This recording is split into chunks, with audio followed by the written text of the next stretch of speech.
Recently, that's slashed away. That's gone to the boundary. It's over. Bangladesh have gone on to win the first ever series. পাকিস্তানের মাটিতে ইতিহাস গড়ল বাংলাদেশ। দ্বিতীয় টেস্টে 6 উইকেটে হারিয়ে দুর্দান্ত জয়ে হোয়াইট ওয়াশ করল শান্ত বাহিনী। মানহানির 5 মামলায় খালাস পেলেন বিএনপি চেয়ারপারসন খালেদা জিয়া। নাইকো মামলায় পরবর্তী শুনানি 8 সেপ্টেম্বর। গণহত্যার ঘটনায় যাচাই না করে ঢালাও মামলা আদালতে টিকবে না বলছেন বিশেষজ্ঞরা। প্রকৃত অপরাধী পার পাওয়ার শঙ্কা। জাতীয় ঐক্যমত্য সৃষ্টিতে সম্পাদকদের সহায়তা চেয়েছেন প্রধান উপদেষ্টা। সংবিধান পরিবর্তন, ইসি সংস্কার সহ নানা প্রস্তাব। এবং বন্যায় প্রাণহানি বেড়ে 71, পানি নেমে যাওয়া স্পষ্ট হচ্ছে বন্যার ক্ষতচিহ্ন। ঘরবাড়ি, সড়ক নষ্ট, ভোগান্তি চরমে, বাড়ছে রোগবালাই। আমন্ত্রণ দেশ জনপদ সংবাদে। দেখছিলেন শিরোনামগুলো, সঙ্গে আছে আমি ডানা ইসলাম। এবার থাকছে বিস্তারিত। পাকিস্তানের মাটিতে ইতিহাস গড়ল বাংলাদেশ। রাওয়ালপিন্ডিতে সিরিজের দ্বিতীয় টেস্টে 6 উইকেটে জিতে পাকিস্তানকে 2-0 ব্যবধানে হোয়াইট ওয়াশ করল টাইগাররা। পঞ্চম দিন জয়ের জন্য বাংলাদেশের প্রয়োজন ছিল 143 রান। সেই টার্গেট তাড়া করতে নেমে টপ অর্ডারে 4 ব্যাটারকে হারালেও জয় নিয়ে মাঠ ছাড়তে বেগ পেতে হয়নি সাকিব ও মুশফিককে।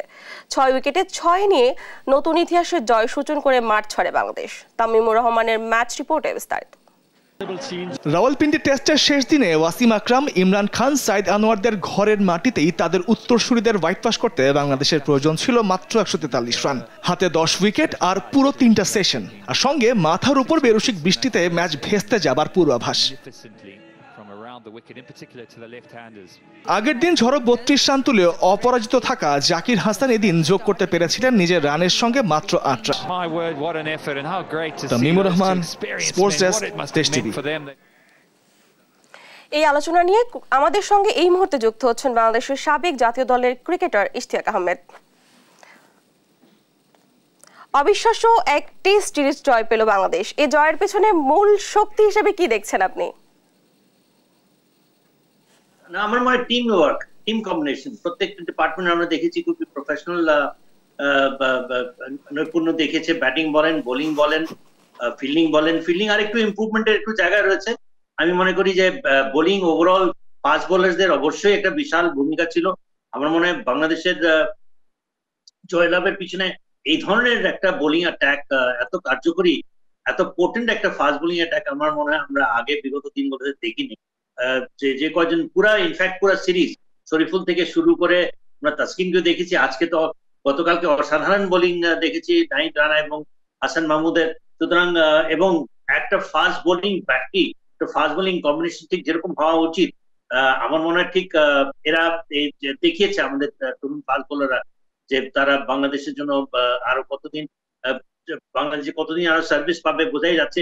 স্পিন বোলিংটাও আমরা যদি বলি নৈপুণ্য দেখিয়েছে সাকিব আল হাসান এবং Mehedi Hasan Miraz. Mehedi Hasan Miraz finally man of the series পেল because of his bowling efforts also. সুতরাং সব মিলিয়ে আমি বলেই শুধু তা না, আমার মনে হয় ওভারঅল একটা নতুন একটা আমেজ পাওয়া যাচ্ছে। এবং এখানে না বললে ধন্যবাদ আপনাকে আমাদের সাথে যুক্ত হওয়ার জন্য। এই আলোচনা নিয়ে এই মুহূর্তে আমাদের সঙ্গে স্টুডিওতে যোগ দিয়েছেন সহকর্মী তামিমুর Rahman.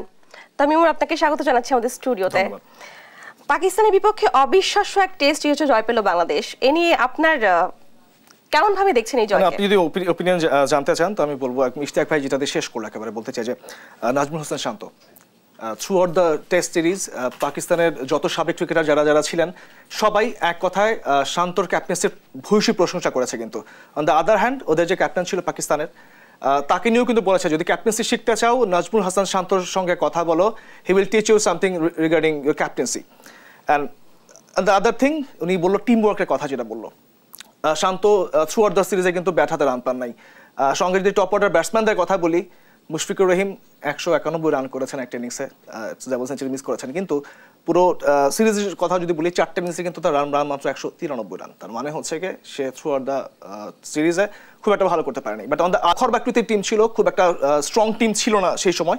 On the other hand 2021 সালে যখন জিম্বাবুয়ের সঙ্গে আমরা জিতি, জিম্বাবুয়ে অলওয়েজই র্যাঙ্কিং অনেক পেছনের দল, বাট এই যেটা ছিল হচ্ছে কি আমাদের ক্রিকেটের যদি পূর্ণ শক্তির কোনো দলের সঙ্গে বলা হয় পাকিস্তানের মাটিতে সিরিজ জয়, নিঃসন্দেহে এটা আমাদের জন্য খুব বড় একটি জয়। অ্যাবসলিউটলি।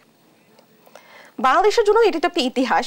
তো পাকিস্তানের মাটিতেই পাকিস্তানকে হোয়াইট ওয়াশ করলো বাংলাদেশ, ফ্লুক বলার তো সুযোগ নেই। একদমই না। কৃতিত্ব পেতে পারে কিনা বাংলাদেশ? অ্যাবসলিউটলি, মানে আমাদের কিন্তু এর আগে যেটা হয়েছিল, মুলতানের একটা হারের ক্ষত ছিল, আমরা খুব কাছে গিয়েও হেরেছিলাম মুলতান টেস্টে। আমাদের ক্রিকেটাররা যখন মাঠ ছেড়েছিল, আমরা ওই সময় অনেক ছোট, দেখতাম যে ক্রিকেটাররা চোখ মুছতে মুছতে মানে স্টেডিয়াম থেকে বের হচ্ছে, মাঠ থেকে, অনেকটা আবেগপ্রবণ হয়। একদম, মানে একদম কাছে থেকে সেই ম্যাচটা, জেতা ম্যাচটা হারতে হয়েছিল বাংলাদেশকে। এখনো খালিদ মাহমুদ সুজনের সঙ্গে কথা বলে তিনি কথা বলেন যে এখনো সেই আবেগগুলো কাজ করে। আমার কাছে মনে হয় যে সেই হারের ক্ষতে একটা হোয়াইট ওয়াশের প্রলেপ দিয়েছে বাংলাদেশ। এই জয়টা বাংলাদেশকে আমার কাছে মনে হয় অনেক দূরে নিয়ে যাবে, বাংলাদেশকে নতুন করে ভাবতে সাহায্য করবে। বাংলাদেশের যে ক্যাপাবিলিটি রয়েছে সেই ব্যাপারে মনে হয় এখন বাংলাদেশ বেশ ভালোভাবে অবগত। ব্যাটারদের সাথে পেসারদের জ্বলে ওঠা, মুশফিক লিটনদের সাথে হাসান, নাহিদ, তাসকিনদের জ্বলে ওঠা নতুন বাংলাদেশে কি প্রভাব ফেলবে বলে আপনি মনে করেন? চমৎকার একটা প্রশ্ন করেছেন। আমাদের ইতিহাসে টেস্ট ক্রিকেটে কখনো হয় নাই যে কোনো ইনিংসে প্রতিপক্ষের কোনো ব্যাটারদের 10টা উইকেট কোনো পেসার নিয়েছে, বা আমাদের পুরো পেস ইউনিট নিয়েছে। হাসান মাহমুদ একদম নতুন, এই ব্যাট হাতে ভালো করছিলাম, স্পিন হাতে ভালো বল করছিলাম, যেটা মিরাজ করেছে, সাকিব করেছে, but as a pace unit যেটা এবার বাংলাদেশ করেছে সেটা নিঃসন্দেহে অবিশ্বাস্য। এখন আমার কাছে মনে হয় যে অটো চয়েস যে একটা ব্যাপার ছিল, মুস্তাফিজের কথা বলতে হয়, শরীফুল যদি দলে ঢোকে, কার জায়গায় ঢুকবে এখনো কেউ বলতে পারছি না, কারণ একটা মধুর বিড়ম্বনা বা মধুর সমস্যার মধ্যে আমরা এখন আছি। সামনে ভারত সিরিজ, নিঃসন্দেহে ভালো খেলেছে তারা, নিঃসন্দেহে, কোনো সন্দেহ নাই, কোনো সন্দেহ নাই। 21তম টেস্ট, এটা জয় বাংলাদেশের টেস্ট চ্যাম্পিয়নশিপের 3য় জয়। এই ফর্মেটে কখনো নিজেদের মানিয়ে নিতে না পারায় বৃত্ত থেকে বের হচ্ছে কিনা বাংলাদেশ? অ্যাবসলিউটলি, আমার কাছে মনে হয় এই টেস্ট সিরিজটা শুধুমাত্র বাংলাদেশের ওই ফরম্যাটের সঙ্গে মানিয়ে নেওয়ার যে বৃত্তটা থাকে বা ধুঁকতে থাকার যে বৃত্ত থাকে সেখান থেকে শুধু বের হয়নি, উত্তরসূরিদের হাতে আমার কাছে মনে হয় যে একটা দায়িত্বভার চলে যাচ্ছে। উত্তরসূরি বলতে আমি যদি স্পেসিফিকলি বলি মুশফিক এবং সাকিবের কথা। এই টেস্ট ম্যাচ একটা অবিস্মরণীয় ঘটনা হয়েছে, যেটা আগে কখনো হয় নাই। প্রথম দিন বৃষ্টিতে ম্যাচ যখন পণ্ড হয়ে যায়, দ্বিতীয় দিন মিরাজ বলবে যে টেস্টের একদিন ম্যাচ হয়নি, 4 দিন দাপট ছিল পুরো বাংলাদেশের, ফর শিওর। আপনি যদি একটু লক্ষ্য করুন, ঠিক ভারত সিরিজের আগেই আমরা এই জয়টি পেয়েছি। এটা নিয়ে অনেক কথা হচ্ছে এখনো, টেস্ট যখন শেষও হয়নি তখন ভারতের অন্য করতে পারেন, কিন্তু 2 টেস্টে 9টা দিন টানা প্রতিপক্ষের উপরে ডমিনেট করে জেতাটা, এটা কোনোভাবে ফ্লুক সম্ভব না। সেটা হয়তো ভারত ইতিমধ্যেই বুঝে গেছে, আর এ নিয়ে তারা হয়তো বেশ সতর্ক থাকবে। আগে আমাদের ব্যাপারটা যেমন ছিল যে বাংলাদেশকে বেশ হালকাভাবে নেওয়া হতো, যে বাংলাদেশ, এখন আর সেটির কোনো সুযোগ নেই। আমার মনে হয় যে বাংলাদেশ তো ভারত সিরিজ এখন নিয়মিতই হয়তো পাবে, খুব স্বাভাবিকভাবেই হয়তো আশা করা যাচ্ছে। নিঃসন্দেহে। তামিমুর, আপনাকে অসংখ্য ধন্যবাদ আমাদের সাথে স্টুডিওতে যুক্ত হওয়ার জন্য। এবার থাকছে অন্য প্রসঙ্গ। মানহানির অভিযোগে দায়ের করা 5 মামলায় খালাস পেয়েছেন বিএনপির চেয়ারপারসন বেগম খালেদা জিয়া। সকালে মামলাগুলোর শুনানি শেষে এ আদেশ দেন মহানগর মুখ্য হাকিম মাহবুব আলম ও তোফাজ্জল হোসেনের আলাদা 2টি আদালত। এছাড়া সাক্ষী উপস্থিত না হয় একটি মামলায় রায় পিছিয়েছে বলে জানিয়েছেন আইনজীবীরা। এম এ আজিমের রিপোর্টে দেখুন বিস্তারিত।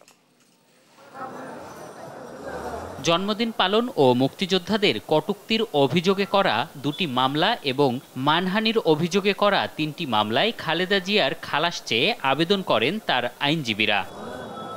আবেদনের শুনানি শেষে 5টি মামলাতেই খালাস দেয়া হয়। মঙ্গলবার সকালে মহানগর মুখ্য হাকিম মাহবুবুল আলম ও তোফাজ্জল হোসেনের আলাদা আদালতে আবেদনের উপর শুনানি হয়। পরে আদালত খালেদা জিয়াকে খালাস দেন বলে জানান আইনজীবী। আজকে দীর্ঘদিন পর আদালতের কাছে আমরা বিষয়টা লিখিতভাবে অবহিত করেছি। বিজ্ঞ আদালত আজকে জনাব এসিএমএম মাহবুবুল আলম এবং আরেকজন এসিএম তোফাজ্জল হোসেন, তারা ম্যাডামের 5টি মামলায় তাকে খালাস দিয়েছেন। মামলা 5টির মধ্যে একটির বাদী 4 বছর আগে মৃত্যুবরণ করেছেন বলেও জানান আইনজীবীরা। এই মামলা মিথ্যা, এটা শুধু মিথ্যা নয়, এটা ছিল আওয়ামী লীগের সরকারের কাল্পনিক মামলা। এবং আমি বলেছি কিন্তু নাম সর্বস্বহীন পরিচয়হীন মানুষ, তারা আওয়ামী লীগের আনুকূল্য পাওয়া, দুর্নীতিতে সামিল হওয়া এবং রাষ্ট্রযন্ত্র ব্যবহার করে খালেদা জিয়ার নামে মামলা করলে সরকারের কাছাকাছি যাবে, দুর্নীতি করতে পারবে, সেই কারণেই সেই অসৎ উদ্দেশ্যে এই মামলাগুলো করা হয়েছিল। এদিকে সাক্ষী উপস্থিত না হওয়ায় নাইকো দুর্নীতি মামলার পরবর্তী শুনানি 8 সেপ্টেম্বর ধার্য করেন আদালত। এর আগে গেল 14 মে কেরানীগঞ্জ কেন্দ্রীয় কারাগারে স্থাপিত বিশেষ আদালতে সাক্ষ্য দেন বাপেক্সের সাবেক এমডি আব্দুল বাকি। এম এ আজিম, দেশ টিভি, ঢাকা। ঢালাও মামলা করা আইন পরিপন্থী। সাম্প্রতিক গণহত্যার ঘটনায় যেভাবে মামলা হচ্ছে তা আদালতে টিকবে না বলে মনে করেন আইন বিশেষজ্ঞ ডক্টর শাহদিন মালিক। মূল আসামি পার পেয়ে যেতে পারে উল্লেখ করে এভাবে ফৌজদারি মামলা হলে তা অতীতের মতোই রাজনৈতিক রূপ পেতে পারে বলে শঙ্কা জানান তিনি। একই অভিমত আইনজীবীদেরও, তাই যাচাই বাছাই করে মামলা নেওয়ার পরামর্শ দেন তারা। সাবিনা মজুমদারের বিশেষ প্রতিবেদন। ছাত্র জনতার আন্দোলন ঠেকাতে ব্যাপক দমনপীড়ন চালায় আওয়ামী লীগ সরকার। পুলিশ সহ আইন শৃঙ্খলা বাহিনীর গুলি ও ক্ষমতাসীন দলের নেতাকর্মীদের হাতে প্রাণ হারায় বিপুল সংখ্যক মানুষ। তীব্র গণ আন্দোলনে ৫ আগস্ট পতন ঘটে সরকারের। ভারতে পালিয়ে যান শেখ হাসিনা। ছাত্র জনতার রক্তের বিনিময়ে অর্জিত বিজয়ের পর হত্যার দায়ে একের পর এক মামলা করছেন ভুক্তভোগীরা, যার বেশিরভাগই প্রধান আসামি সাবেক প্রধানমন্ত্রী শেখ হাসিনা সহ শীর্ষ মন্ত্রী এমপিরা। এমন ঢালাও মামলা আইন পরিপন্থী বলে মনে করেন আইন বিশেষজ্ঞ ডক্টর শাহদিন মালিক। ফৌজদারি মামলা এভাবে হয় না জানিয়ে তিনি বলেন, আদালতে তা টিকবে না। অতীতের মতোই প্রতিহিংসায় পক্ষে বিপক্ষে মামলার রাজনীতির পুনরাবৃত্তি ঘটবে বলে শঙ্কাও জানান তিনি। এভাবে ফৌজদারি মামলা হয় না, এবং একটা মামলায় ধরেন 50 জন হুকুমদাতা আর 100, 200, 300 জন অজ্ঞাতনামা ব্যক্তি। এইসব মামলার তদন্ত আপনি চিন্তা করেন, একটা মামলায় যদি 300 আসামি থাকে, এর তদন্ত করতে পুলিশের কয় বছর লাগবে? অতএব এগুলি মামলা আর হুকুমদাতার মামলা, এগুলি মামলার ভবিষ্যৎ আমার চোখে সম্পূর্ণ অন্ধকার। এইভাবে মামলা করতে করতে পুলিশ বোধহয় বেশিরভাগ ক্ষেত্রে ভুলেই গেছে যে সঠিক মামলা কীভাবে করতে হয়। আগে বিএনপির নেতাদের নাম দিত, এখন ওই জায়গায় আওয়ামী লীগ নেতাদের নাম দিচ্ছে, কিন্তু মামলার ধরন তো এক। ঢালাও মামলার বিপক্ষে আইনজীবীরাও। তাদের মতে রাজনৈতিক স্বার্থ কিংবা প্রতিহিংসায় এভাবে মামলার সুযোগে মূল আসামি পার পেয়ে যেতে পারেন। এতে ন্যায় বিচার বঞ্চিত হবেন ভুক্তভোগী। প্রতিহিংসামূলকভাবে, গয়রাহভাবে হয়রানির জন্য আইন আদালতকে যদি ব্যবহার করেন, তাহলে সেটা আইন আদালতের উপরও মানুষের আগে যেভাবে আস্থা কমে গিয়েছিল, আপনাদের কাজের কারণে একই ঘটনা ঘটবে, আইন আদালতের উপরে মানুষের আস্থা কমে যাবে। যারা আপাত দৃষ্টিতে প্রকৃতপক্ষে যাদের দায় আছে মনে হয়, সেই ব্যাপারে যেন এফআইআর করে, তাহলে পুলিশের ইনভেস্টিগেশন করতেও সুবিধা হবে। নাহলে এই ধরনের গণমামলা হবে কি, আমি আপনাদের মনে করিয়ে দিই, 1/11-এর সময় আমরা এরকম আবেগ দিয়ে অনেক মামলা করেছিলাম। তাতে ক্ষতি হয়েছিল এই, প্রকৃত দোষীরা, প্রকৃত দুর্নীতিবাজরা ছাড়া পেয়ে গিয়ে আমাদের মাথার উপর চেপে বসেছিল। এবারের এই ছাত্র জনতার লাল বসন্তে আমরা এই ভুল আর দেখতে চাই না। ন্যায় বিচার নিশ্চিতে মামলা নেয়ার ক্ষেত্রে পুলিশকে আরো যাচাই বাছাইয়ের পরামর্শ দেন আইনজীবীরা। যারা এই রাষ্ট্রকে দানবের রাষ্ট্রে পরিণত করেছে, তাদের বিচার আপনার হতে হবে। সাবিনা মজুমদার, দেশ টিভি, ঢাকা। সাংবাদিকদের বিরুদ্ধে সব হয়রানিমূলক মামলা প্রত্যাহার করে কালো আইন সংস্কারের দাবি জানিয়েছে সম্পাদক পরিষদ। সকালে রাষ্ট্রীয় অতিথি ভবন যমুনায় প্রধান উপদেষ্টা ডক্টর ইউনূসের সঙ্গে সাক্ষাৎ করে এ দাবি জানান তারা। এ সময় সংবিধান পরিবর্তন, স্থানীয় সরকার নির্বাচন কমিশন সংস্কার সহ বেশ কিছু প্রস্তাব দেন সম্পাদকরা। দুর্নীতি দমন কমিশনকে স্বাধীনভাবে কাজ করতে দেওয়ার সুপারিশও করেন তারা। এ সময় ডক্টর ইউনূস তার সরকার দেশের সম্পূর্ণ স্বাধীন সাংবাদিকতায় বিশ্বাসী জানিয়ে বলেন, সরকার পরিচালনায় কোনো ভুল ত্রুটি হলে গণমাধ্যম যেন তা ধরিয়ে দেয়। সে সঙ্গে এই সরকারের কাছে গণমানুষের চাওয়া কি তাও গণমাধ্যমকে তুলে ধরার আহ্বান জানান প্রধান উপদেষ্টা। এ সময় সম্পাদকরা রাষ্ট্রীয় বেতার ও টেলিভিশনকে স্বায়ত্তশাসিত প্রতিষ্ঠান করার প্রস্তাব দেন। গুরুত্বপূর্ণ সংস্কার আমরা আশা করছি। সেই সংস্কারের মধ্যে সংবিধান পরিবর্তন, তারপরে আমরা বলেছি লোকাল গভর্নমেন্টকে স্ট্রেংথেন করা, তারপরে আমরা বিভিন্ন যে স্বায়ত্তশাসিত সংস্থাগুলো আছে, anti corruption commission, human rights commission, election commission, এগুলো রিফর্ম করে এবং সত্যিকার অর্থে একটা গণমুখী সংস্থা এবং নির্বাচন কমিশন বিশেষ করে তারা যেন ভবিষ্যতের সমস্ত নির্বাচন সত্যিকার অর্থে জাতির এবং ভোটারদের চিন্তার প্রতিফলন ঘটান, এরকম একটা সংস্থা চাই। চলমান পরিস্থিতিতে শিল্প কারখানা নিরাপত্তা নিশ্চিতের দাবি জানিয়েছেন ব্যবসায়ী নেতারা। সকালে এ নিয়ে রাষ্ট্রীয় অতিথি ভবন যমুনায় প্রধান উপদেষ্টা ডক্টর মোহাম্মদ ইউনূসের সঙ্গে বৈঠক করে ব্যবসায়ীদের 6 জনের একটি প্রতিনিধি দল। বৈঠক শেষে ব্যবসায়ীদের পক্ষ থেকে বর্তমান সরকারকে সমর্থনের কথা জানান তারা। বিভিন্ন শিল্প কারখানায় ভাঙচুর ও বিক্ষোভ নিয়ে উদ্বেগ জানিয়ে উৎপাদন স্বাভাবিক রাখতে নিরাপত্তা নিশ্চিতের আহ্বান জানান ব্যবসায়ী নেতারা। প্রোডাকশনে যদি আমার ডিস্টারবেন্স হয়, লোকজন যদি আগুন দেয়, লোকজন আইসা যদি আমার ফ্যাক্টরি ভেঙে ফেলে, তাইলে কিন্তু আমাদের মানে ব্যবসা বাণিজ্য ব্যাহত হবে। উনি বললেন হ্যাঁ ডেফিনেটলি আই অ্যাপ্রিসিয়েট দ্যাট, এবং এই সম্বন্ধে ওনার সরকার কাজ করতেছে, এবং সেই হিসাবে আমরা বলতেছি যে আমরা উই আর উইথ ইউ, আপনাদের সাথে আমরা আসি, we are going to support the interim government আপনাদের কাজ করার জন্য, এবং সামনেও আমরা আপনার সাথে থাকবো। কিন্তু আমাদেরকে আমাদের কাজকর্ম ব্যবসা বাণিজ্য করার জন্য সেই পরিবেশটা একটু এনশিওর করতে হবে, যাতে করে ল এনফোর্সিং এজেন্সিসগুলো ঠিকভাবে কাজ করে। রূপপুর পারমাণবিক বিদ্যুৎ কেন্দ্রে স্থাপনে দুর্নীতির অনুসন্ধানে দুদককে কেন নির্দেশনা দেওয়া হবে না জানতে চেয়ে হাইকোর্ট রিট আবেদন করেছেন জাতীয়তাবাদী গণতান্ত্রিক আন্দোলনের প্রতিষ্ঠাতা ববি হাজ্জাজ। বিচারপতি AKM আসাদুজ্জামানের বেঞ্চে এই রিট আবেদনের শুনানি হতে পারে। রিট আবেদনে বলা হয়, দেশি বিদেশি গণমাধ্যমে প্রকাশিত সংবাদ থেকে জানা যায় রূপপুর পারমাণবিক প্রকল্প থেকে $5 বিলিয়ন বেশি টাকা আত্মসাৎ ও বিদেশে পাচার করেছেন সাবেক প্রধানমন্ত্রী শেখ হাসিনা, তার পুত্র সজীব ওয়াজেদ জয়, শেখ রেহানা এবং টিউলিপ সিদ্দিকী সহ আওয়ামী লীগের সরকারের সংশ্লিষ্টরা। কিন্তু এই বিষয়ে দুদককে অনুসন্ধানের জন্য আবেদন জানালেও কোনো পদক্ষেপ নেয়নি দুদক।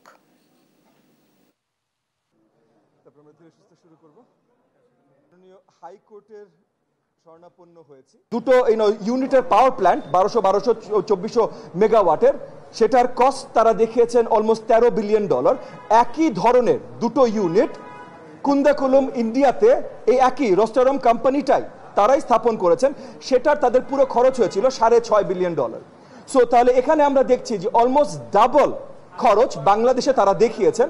এইটার সঠিক বিচার এবং তদন্ত চেয়ে অ্যান্টি কারাপশন কমিশন যেন এটা সঠিক তদন্ত করে এবং তদন্ত রিপোর্ট মহামান্য হাইকোর্টকে প্রেজেন্ট করে এবং সেটার প্রেক্ষিতে যেন মহামান্য হাইকোর্ট বিচার করতে পারেন, সেই রিলেটেড আজকে আমরা একটা রিট দায়ের করেছি।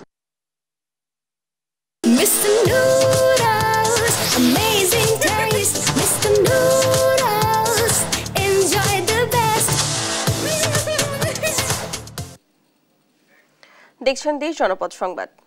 স্বদেশে বন্যার পানি কমলেও কমছে না ভোগান্তি। ক্ষতিগ্রস্ত হয়েছে বাড়িঘর, সড়ক ও ফসলি জমি। বাড়ছে পানিবাহিত নানা রোগবালাই। সহকর্মীদের পাঠানো তথ্যচিত্রে ফারজানা ইসলামের ডেস্ক রিপোর্ট। লক্ষ্মীপুরে বন্যার পানি কমলেও এখনো পানিবন্দী রয়েছেন 10 লাখ মানুষ। বাড়ছে রোগবালাই। এই পানি জোয়ারে উঠে জোয়ার বাঁচি যায়, আবার সামান্য কমে, আবার বৃষ্টিতে বাড়ি যায়। মাজা হানি ছিল, কারণ তো কিছু কমছে, গতকালকে কমতে ছিল, কিন্তু রাত্রে আবার বাইরে গেছে পানি। পানি হলো জীবন, জীবনের কারণে মানুষের পায়ে সমস্যা হয়।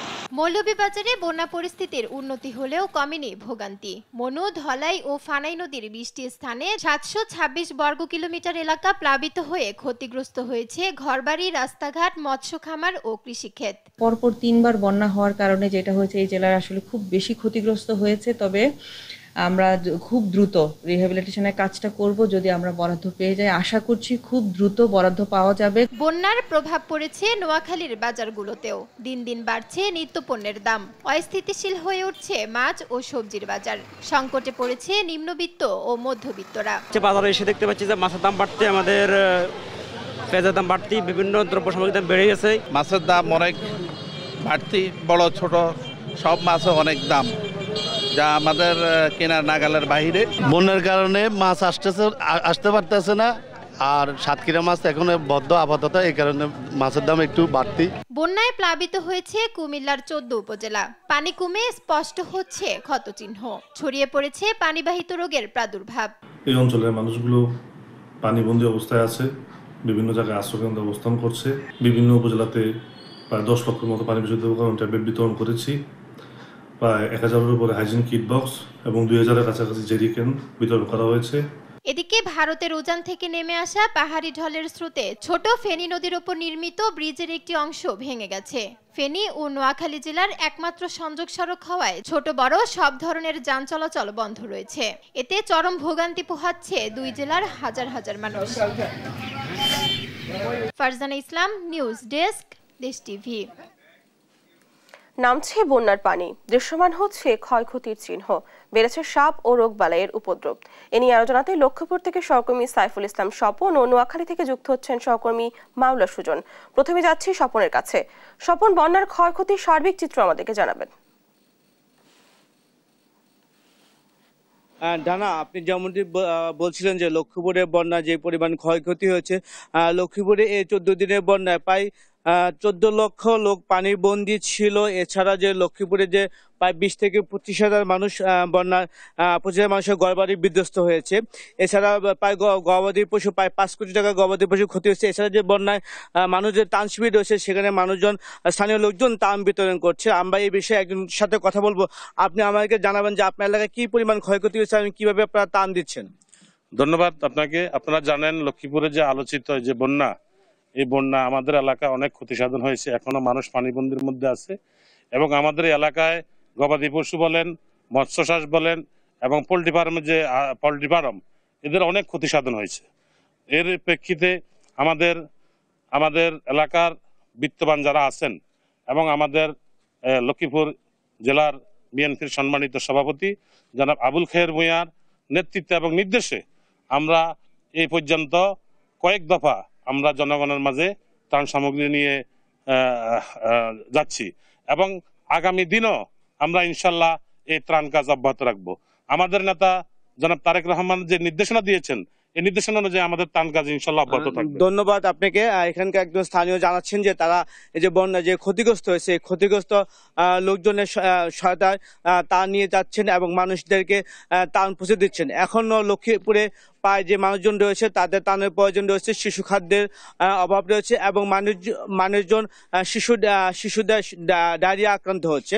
তো আমরা এই ছিল লক্ষ্মীপুর থেকে বন্যার সর্বশেষ খবর। আমরা এখন চলে যাব নোয়াখালীতে। নোয়াখালীতে রয়েছেন মাওলা সুজন আমাদেরকে জানাবেন যে নোয়াখালীর বন্যার পরিস্থিতির খবর। স্বপন বলছিলেন লক্ষ্মীপুরের বন্যা পরিস্থিতির কথা। তো আমি যদি নোয়াখালীর বন্যা পরিস্থিতির কথা বলি, তাহলে বন্যা পরিস্থিতি অনেকটাই উন্নতি হয়েছে। তারপরেও কিছু কিছু জায়গায় এখনো পানি রয়েছে। তো আমি তেমনই একটি জায়গায় দাঁড়িয়ে রয়েছি, দেখতে পাচ্ছেন যে নোয়াখালীর কিছু নিচু অঞ্চলে পানি এভাবে জমা হয়ে আছে।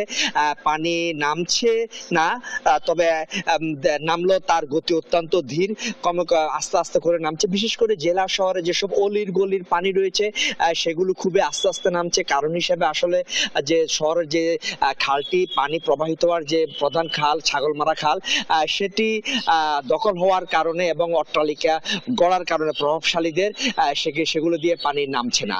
আর যদি বন্যা পরবর্তীর অবস্থা বলি, যে বিশেষ করে নোয়াখালীতে বন্যা পরবর্তীতে রোগ বালাই বেড়েছে বলে জানা গেছে। বিশেষ করে ডায়রিয়া এবং সাপে কামড়ের উপদ্রব বেড়েছে। এই মুহূর্তে নোয়াখালী জেনারেল হাসপাতালে ডায়রিয়া রোগী ভর্তি রয়েছে প্রায় 305 জন, কিন্তু এখানে শয্যা সংখ্যা রয়েছে 20টি।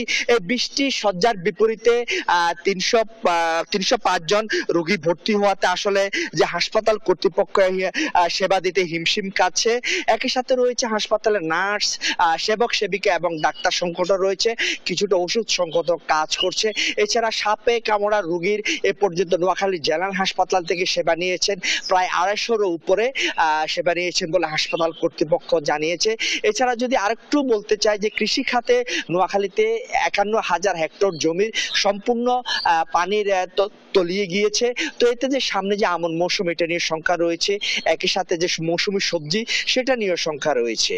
আর জেলার মৎস্য অফিস বলেছে যে তাদের এ পর্যন্ত 85,000-এর মতো মৎস্য খামার ঘের পানিতে তলিয়ে যাওয়ার কারণে 616 কোটি টাকার মতো লোকসান দেখা দিবে। তো এতে প্রায় অনেক শিক্ষিত যুবক তরুণ তারা বন্যার পানি নেমে গেলে কিন্তু পথে বসার মতো উপক্রম হবে। এছাড়া যারা প্রাণী সম্পদ খাতে বিশাল একটি ক্ষতি হয়েছে, আসলে পুরোপুরি পানি নেমে গেলে তারা সঠিক সংখ্যাটি জানাতে পারবে বলে জানিয়েছে। এই হচ্ছে নোয়াখালী থেকে বন্যা পরবর্তীতে যেসব ক্ষয়ক্ষতি, এটি আমার সর্বশেষ। আমি এখন চলে যাচ্ছি স্টুডিওতে। ধন্যবাদ আপনাদেরকে। লক্ষ্মীপুর ও নোয়াখালী থেকে বন্যার ক্ষয়ক্ষতি সম্পর্কে জানাচ্ছিলেন আমাদের সহকর্মীরা। হিলাল উদ্দিন ছিলেন প্রধান শিক্ষক, নিয়োগ বাণিজ্যে বনে গেলেন 100 কোটি টাকার মালিক। স্কুল মাদ্রাসায় নিয়োগ, শেখ রাসেল ল্যাব, বিদ্যালয়ে বহুতল ভবন, ম্যানেজিং কমিটির দেয়া নামে টাকা আদায় করে তার এই রাজত্ব। সহকর্মী রফিকুল ইসলামের প্রতিবেদনে দেখুন বিস্তারিত। রংপুরের বদরগঞ্জ সরকারি বালিকা উচ্চ বিদ্যালয়ের প্রধান শিক্ষক হিলাল উদ্দিন সাবেক সংসদ সদস্য ডিউক চৌধুরীর সঙ্গে ঘনিষ্ঠতার বদৌলতে বনে গিয়েছিলেন তারাগঞ্জ ও বদরগঞ্জ উপজেলার স্কুল, কলেজ ও মাদ্রাসা নিয়োগ নিয়ন্ত্রক। 7 লাখ টাকা আমার ডিল হওয়ার পর 2 লাখ টাকা আমার কাছ থেকে নিচ্ছে। তারপর নেওয়ার পরে হেলাল মাস্টার হেলাল মাস্টার সেখানে যায়, ওখানে আমার 7 লাখ টাকা কম। অভিযোগ আছে পাঠানপাড়া উচ্চ বিদ্যালয়ের একাডেমিক বিল্ডিং দিতে হেলাল মাস্টার 4 লাখ টাকা নিলেও গোপীনাথপুর সর্দারপাড়া উচ্চ বিদ্যালয়ে টাকা নিয়েও দেয়নি বরাদ্দ। শেখ রাসেল ল্যাব, ওয়াশরুম এবং কমিটি করতেও বখরা দিতে হতো হেলালকে।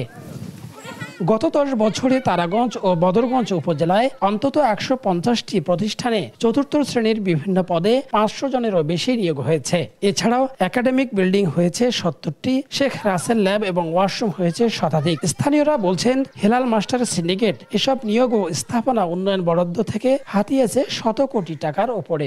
যত শিক্ষা ডিপার্টমেন্টের কাজ এই হেলাল সাহেবের মাধ্যমেই করা হয়েছে। এমপির ওই যে বিভিন্ন স্কুলে বরাদ্দ তার নেতৃত্বে হয়তো মোটা উৎকোচ গ্রহণের মাধ্যমে। শুধু টোপাইজ খেয়েই শান্ত হননি হেলাল। শর্ত পূরণ না করেও জাতীয়করণ বাগিয়ে নিয়েছেন বদরগঞ্জ বালিকা বিদ্যালয়ের নামে।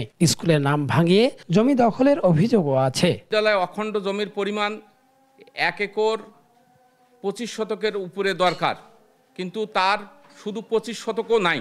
গেল নির্বাচনের সময় জামুবাড়ি মৌজায় 113 নং দাগে কিনেছেন প্রায় অর্ধ কোটি টাকার 12 শতক জমি। আছে আলিশান ওষুধের দোকান। শ্বশুরবাড়ি এলাকায় কিনেছেন বিঘায় বিঘায় জমি। বিএডিসির 2টি গভীর নলকূপের মালিকও তিনি।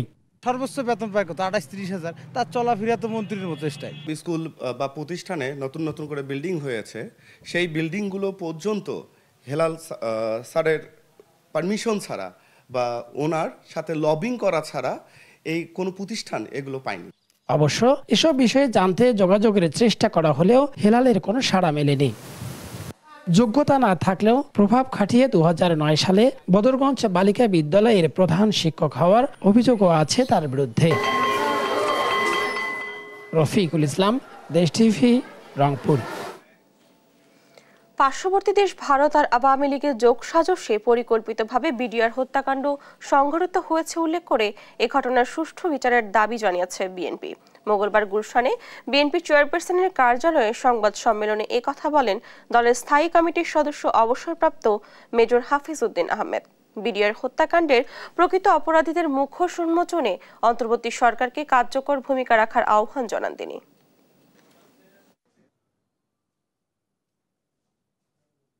হত্যাকাণ্ডের সাথে যে বিদেশি ষড়যন্ত্র জড়িত এটি বাংলাদেশের প্রত্যেকটি নাগরিক মনে করে।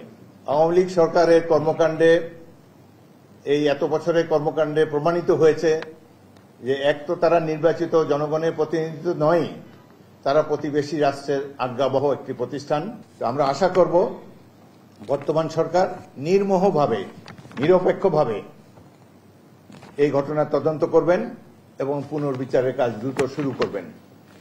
ইতিমধ্যে অনেক নিরীহ ব্যক্তিকে দণ্ডিত করা হয়েছে, অনেক দোষী ব্যক্তি শাস্তির আওতার বাইরে চলে গিয়েছে। অতীতে জুলুম নির্যাতনের শিকার হলেও প্রতিশোধ পরায়ণ না হওয়ার কথা জানিয়েছেন বাংলাদেশ জামায়াত ইসলামীর আমির ডক্টর শফিকুর রহমান।